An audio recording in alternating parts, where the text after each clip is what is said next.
further ado, we shall get into the segments real quick. And the flags, I believe, are right behind us. I forgot about them too. Don't worry about it. Of course you did. Yeah, of course you did too. They're your flags, sir. Do everything else. Yeah, right. Anyway, okay. Come on. All right. Anyway, back to what I was saying. Flag on the play is pretty much when you say anything, we hear anything egregious from any players, you do anything crazy, say anything crazy, violate anything. It's our job as sports enthusiasts to call these people out. So with no further ado, I want to give my flag on the play too. That's right. It goes to the Mr. Milwaukee Bucks forward, Arkansas's finest, Bobby Portis. Yes, sir. He is getting flag on the play because he is suspended for 25 games for violating the league's anti-drug policy. Sir, Bobby, you've been in this league far too long, a decade. You know how this goes. Bro. You know what's up, man. Like, dude, you know they be randomly drug testing people. Why are you? What drugs are you taking, man? What are you doing? If it's weed, just stay. Well, I don't know. Weed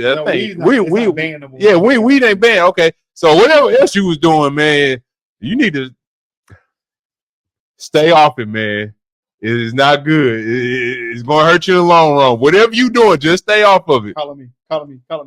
What's his first name? Bobby. That's all I want to say. I don't get it. Brown. Yeah. Anyway, Bobby Brown, do better, man. Stay off whatever you doing. The Bucks definitely going to need you when the playoffs come. So I hope you stay in the shape, lifting weights, stay in the basketball shape, do what you got to do. But yeah, my flag on the play goes to Mr.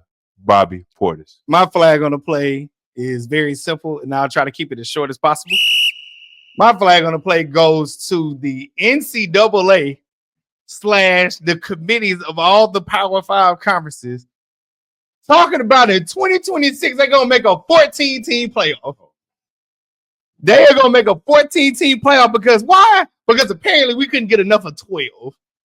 SEC and the Big Ten are at the forefront of this, so please step up to the front. I'm sick of this. For everybody to talk about they love college football more than the NFL, just understand this is getting worse than the NFL right now. And mind you, these are college students. That's supposedly, right? But they pay college students, so. Not in the way they should. It ain't coming from the university. Oh. If it ain't coming from the university, but yet the university is mandated, what are we talking about? And the NCAA trying to mandate it too. Like, my only thing is this: it's supposed to be amateurism, right? How you gonna have more games? And you about to have eventually we're gonna have a 20-team playoff game. Yeah, I agree, man. Look, I don't know what's going on. Oh, my bad. Go ahead. Keep going. I'm about to get on my rant. I'm about to go. I'm sick of it. 12 was enough. Restructure the 12 how you have it. Don't let it be the highest 4 seeds. Make it, I don't know, some type of requirement. Put an algorithm together that don't nobody understand. You know what we need to go back to? Let's go back to the BCS. We just be mad at the computer for what happened. I don't know. I'm just everybody can get mad either way. Hey, you're gonna get mad either way. It's never gonna be fair. The not Power 5 teams gonna be left out. The ones that's in the Power 5 are gonna be left out because they didn't win enough games, but they lost enough. Like it's never gonna be fair. Leave it at 12 for crying out loud. We're gonna go to 14. There's gonna be 16. Next thing you know, it's just gonna be a season full of playoffs. It's gonna be a season full of playoffs. Flag on the play goes to you, the NCAA, the officials, or the SEC commissioner and the Big Ten commissioner, because they're at the forefront of this. And go to all y'all that's in charge. Stop it right now. Yeah, I hate that. Me personally, I believe that the 12 teams was good. You just can't satisfy everybody. That's what they doing. And to make it from 12 to 14, bro, like I said, I said other words, off air when I was talking about it, but I was tired of everybody that didn't make the playoffs. I was tired of everybody complaining about they didn't make it. Y'all complain or whatever, but y'all didn't win. That's all it comes down to. Y'all didn't win. Alabama at the time, they didn't win. Other teams that wanted to get in, that thought they should have got in, Y'all just didn't win. Y'all wasn't good enough to get in. Alabama, Ole Miss, Missouri, any Big Ten team you could think about. You didn't get in because you weren't supposed to get in. And here's a spoiler alert. Some of the teams that got in shouldn't have got in either. Like who? Indiana. True. Well, I mean, they should have got in based off their record. Because then if you look at the beginning of that's cool, but I'm just gonna say this because I know where you're going. I'm just gonna say this so we go ahead. Only thing I'm saying is this: if we looking at the 12 best teams, there is an argument to sit up there and say if Ole Miss played Indiana, I'm not sure Ole Miss don't beat the brakes off them. Right? I'm just saying that there's an argument to be made. Want to know why? Because what happened when Indiana played the first game against Penn State? Who's in their own conference? Molly Wop. Wasn't it Penn State? No, in Notre Dame. Notre Dame. I'm sorry. Might as well be in their conference. Notre Dame just everywhere. But Notre Dame beat the brakes off of them.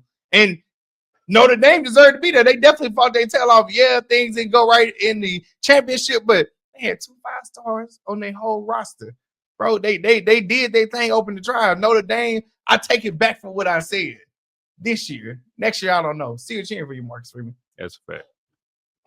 All right, man. All right, that was a good one. All right, so we have the next segment called When Life Comes At You Fast, and pretty much when life comes at you fast is when you get on that plane or that helicopter, you have your parachute on, and then you jump off that plane or that helicopter, and that parachute don't work. This is the sound that it makes.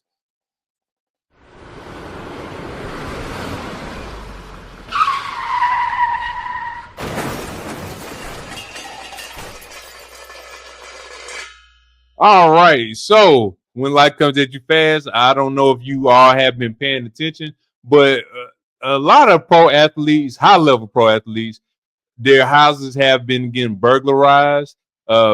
People, kids are going in their house trying to steal all their items, all their prized possessions. Well, thank the good Lord up above that 7 were charged with roles in targeting high-level professional athletes, and they could face up to 10 years in jail. And I don't want them to face up to 10 years in jail. It need to be 10 years in jail, plus another 10 years, plus they got to pay back fines, and plus they got to pay back the families and write all the stuff, apologize. Got to write a 400-page paper about it. Yeah, I think it should be done like that. But the reason they getting when life comes at you fast is because all of these players that they robbed, they went in their houses and everything, they just working, taking care of business. And I never like when people rob other people. Don't rob a person just because they got money, just because they doing what they supposed to, just because they working hard and you don't want to work hard. I never liked it. I like I said, I hope they get all the 10 years in jail. They should get more than 10 years in jail plus a fine. And they need to pay back whatever they stole. I know Joe Burrow's house was targeted with his fiance, of course. I know Patrick Mahomes, his house was targeted, of course, like I said, maybe a couple basketball players, some more football players. But those 7 charges, and I think it's more, I don't even want to say their names, but they should do way more time than 10 years because people work their behinds out to get to where they at. And just like in life, when it happens, and you get caught, don't do the crime if you can't do the time. So, yeah. Wow. I will. I had a whole lot more to say about that. No. You said enough. I'm good. I ain't going to say what I want to. I ain't going to rant about it.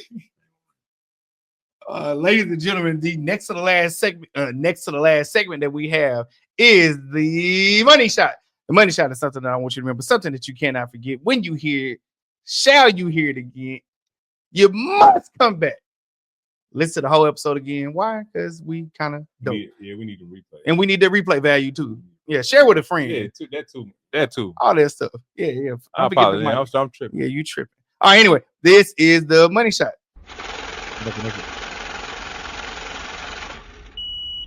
Dang it. Falling too fast. All right, anyway. This week's money shot goes to the Lakers.